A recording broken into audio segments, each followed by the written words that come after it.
Wakil Ketua Dewan Keamanan Nasional Rusia Dmitry Medvedev mengatakan Rusia tidak bisa tinggal diam atas ekspansi NATO yang diklaim mengancam negara federal itu. Ketika berbicara dalam forum veteran Rusia di Volgograd, Minggu 17 Juli, Medvedev menyebut ekspansi NATO ke timur berbahaya karena aliansi itu punya senjata canggih yang diarahkan ke Rusia. Ini terjadi setelah Pakta Warsawa, aliansi pimpinan Uni Soviet bubar, tetangga kita anggota-anggota NATO tidak bubar tetapi terus berkonsolidasi, kata Medvedev dikutip TASS. Mereka tidak membuat langkah simetris, pengaturan sumber daya yang setara, apapun dan kendati berbagai janji yang mereka buat di 30 tahun terkini. Malah memasuki lebih banyak negara ke aliansi Atlantik Utara dan berekspansi lebih dekat ke perbatasan kita. Tujuan mereka tidak berubah, senjata-senjata canggih mereka masih diarahkan ke negara kita, sambung Presiden Rusia periode 2008-2012 tersebut. Medvedev mengklaim bahwa Rusia selama ini menjadi target dari senjata-senjata nuklir milik NATO. Akibatnya, sekutu Vladimir Putin ini menegaskan bahwa Moskow meski membalas dan tidak mengabaikan ancaman NATO, kita tidak bisa cuek dengan itu. Sikap NATO kendati upaya kita untuk membina hubungan bersahabat hidup seperti ini. Adanya krisis rudal Kuba pada 1960-an, perkembangan-perkembangan lain di planet ini, serta situasi terkini menunjukkannya, kata Medvedev. Apabila Anda tidak membalas jika Anda membiarkan ancaman seperti ini akan berakhir sangat menyedihkan. Lanjut politikus berusia 56 tahun tersebut. Krisis rudal Kuba yang dirujuk Medvedev adalah konfrontasi antara Amerika Serikat dengan Uni Soviet pada Oktober-November 1962. Krisis ini umum dianggap sebagai peristiwa yang hampir membuat perang dingin berubah menjadi perang nuklir berskala besar. Lebih lanjut, Medvedev menegaskan bahwa Federasi Rusia mesti mempertahankan diri agar terus eksis. Ia merujuk sejarah Uni Soviet pada abad 20 untuk membuktikan argumennya. Kita harus belajar dari sejarah, tapi kita harus bersiap menghadapi fakta bahwa sekelompok negara mengabaikan pelajaran ini, pungkas Medvedev. Sejak perang Rusia-Ukraina meletus pada 24 Februari lalu, Medvedev kerap mengirim pernyataan keras yang diarahkan ke Barat dan Kiev. Pada Maret lalu, Medvedev mendapat pernyataan Menteri Keuangan Prancis Bruno Le Maire sekaligus mengancam bahwa Moskow dan Paris bisa perang betulan. Ketika berbicara dengan forum veteran Rusia pada Minggu 17 Juli, Medvedev pun mengirim ancaman ke Ukraina. Ia menjanjikan hari pembalasan terhadap Kiev karena serangan balik ke wilayah Rusia serta separatis.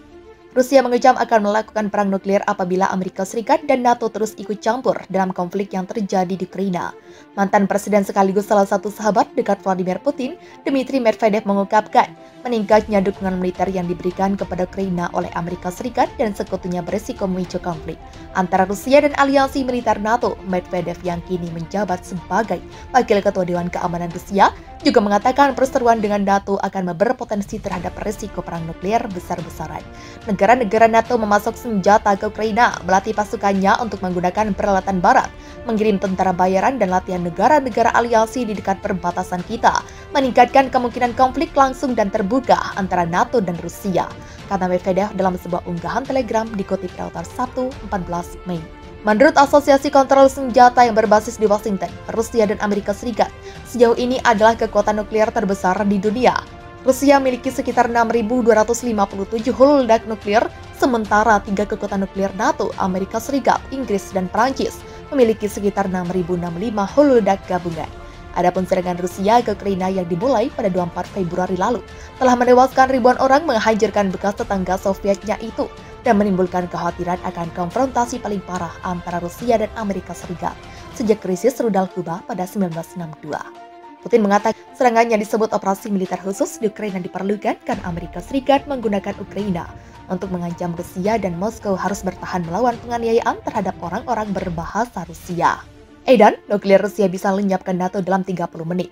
Serangan militer Rusia ke Ukraina kembali meningkatkan kemungkinan terjadinya perang nuklir. Pasalnya, beberapa negara barat seperti Amerika Serikat dan Inggris telah menunjukkan pertentangan terkait langkah Moskow itu. Dalam sebuah tayangan terbaru, media Rusia menyiarkan video simulasi serangan drone nuklir bawah laut melenyapkan wilayah Inggris dari peta dunia. Tayangan itu disertai desakan penyiarnya yang dikenal sebagai Jarang Putin, Dmitry Kiselyov, agar Presiden Vladimir Putin melakukannya. Dia menyerukan serangan ke Inggris dengan drone bawah air Poseidon yang diklaim akan memicu gelombang pasang radioaktif 1.600 kaki dan menenggelamkan Inggris ke dalam laut. Menurut Profesor Hubungan Internasional di Fakultas Hukum dan Politik di Universitas Cardiff, Campbell Craig, bila nuklir Moskow ini benar-benar diluncurkan, beberapa bagian bumi ini bisa hancur tanpa bekas. Kehancuran ini semakin besar di wilayah barat bila perang nuklir yang terjadi melibatkan negara-negara NATO. Jika perang nuklir pecah antara NATO dan Rusia dan meningkat menjadi perang dunia, sebagian besar kota di Rusia, Eropa, dan AS akan menjadi sasaran dan dihancurkan. Ujar Craig dikutip dari Daily Star, Senin 9 Mei. Inggris sudah pasti tidak akan ada lagi ibunya. Argumen yang hampir sama juga diutarakan oleh Kepala Badan Antariksa Rusia, Roscosmos, Dmitry Rogozin. Ia menyebut serangan nuklir Rusia dapat melenyapkan NATO dalam waktu 30 menit saja. Secara statistik, Rusia merupakan negara dengan senjata nuklir terbanyak, ada 6.257, di mana 1.458 aktif, 3.039 tersedia, dan 1.760 tak berfungsi. Kemudian disusul Amerika Serikat, lalu Cina 350, Prancis 290, dan Inggris 255. Hingga saat ini Presiden Rusia Vladimir Putin telah memerintahkan pasukannya untuk menyiagakan kekuatan nuklir negara itu. Pasalnya, beberapa negara barat anggota NATO telah menjatuhkan berderet sanksi ke negara pimpinannya itu terkait serangan ke Ukraina. Putin menganggap ini merupakan sebuah aksi yang tidak bersahabat terhadap negaranya. Meski begitu, Menteri Luar Negeri Menlu Rusia, Sergei Lavrov mengatakan potensi perang nuklir antara Rusia dengan NATO kecil kemungkinannya terjadi. Saya tidak ingin mempercayainya dan saya tidak mempercayainya, tegasnya di sela-sela pertemuannya dengan Menlu Ukraina di Turki.